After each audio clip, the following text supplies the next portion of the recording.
തവണയെങ്കിലും ഭാഗ്യം നമ്മുടെ കൂടെ ഉണ്ടാകുമെന്ന പ്രതീക്ഷയിലാണ് ഓരോരുത്തരും ലോട്ടറി എടുക്കുന്നത്. ചിലരെ ഭാഗ്യം കടാക്ഷിക്കും, മറ്റു ചിലർ ഇന്ന് വരും നാളെ വരും എന്ന് പ്രതീക്ഷിച്ച് ലോട്ടറി എടുക്കും. അങ്ങനെ ലോട്ടറി എടുക്കുന്നവർക്ക് ഏറ്റവും സന്തോഷം നൽകുന്ന വാർത്തയാണ് ഇപ്പോൾ പുറത്തു വരുന്നത്. സംസ്ഥാനത്ത് ദിവസവും വിൽപ്പന നടത്തുന്ന ലോട്ടറികളുടെ ഒന്നാം സമ്മാനത്തുക 1 കോടിയായി വർദ്ധിപ്പിക്കാനാണ് ലോട്ടറി വകുപ്പിന്റെ തീരുമാനം. കുറഞ്ഞ സമ്മാനത്തുക 100-ൽ നിന്ന് 50 രൂപയാക്കും. ടിക്കറ്റുകളുടെ വില 40-ൽ നിന്ന് 50 രൂപയായി വർദ്ധിപ്പിച്ചേക്കും. ലോട്ടറി വകുപ്പ് സർക്കാരിന് സമർപ്പിച്ച ശുപാർശയിൽ റംസാന് ശേഷം തീരുമാനമുണ്ടായേക്കും.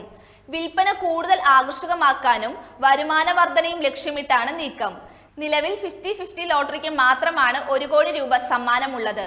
മറ്റ് ടിക്കറ്റുകളുടെ സമ്മാനവും വിലയും ഇതിന് സമാനമായി ഉയർത്തി ഏകീകരിക്കാനാണ് നീക്കം.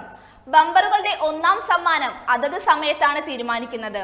നിലവിൽ വിറ്റുവരവിന്റെ 54% സമ്മാനമായി നൽകുന്നത്. ഇത് 58% വർദ്ധിപ്പിക്കും. ടിക്കറ്റുകളുടെ അച്ചടിയും കൂട്ടും.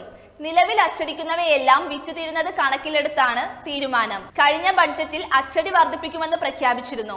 ലോട്ടറി സീരീസുകളുടെ എണ്ണം 12-ൽ നിന്ന് 15 ആക്കാനും ശുപാർശയുണ്ട്. അങ്ങനെയാണെങ്കിൽ കേരളത്തിൽ ഓരോ ദിവസവും കോടിപതികൾ പിറക്കും. നിലവിൽ വിൻവിൻ സ്ത്രീശക്തി ലോട്ടറികൾക്ക് 75 ലക്ഷം രൂപയാണ് സമ്മാനത്തുക. കാരുണ്യ പ്ലസ്, കാരുണ്യ എന്നിവയ്ക്ക് സമ്മാനത്തുക 80 ലക്ഷമാണ്. അക്ഷയ നിർമ്മൽ ലോട്ടറി ടിക്കറ്റിന് 70 ലക്ഷവുമാണ് സമ്മാനമായി നൽകുന്നത്. 50-50 ടിക്കറ്റുകൾ ഒഴികെയുള്ളവ 1.8 കോടിയാണ് അച്ചടിക്കുന്നത്. 50-50 ആകട്ടെ 87 ലക്ഷവും. You are watching India's first NGO television, Malanadu TV India.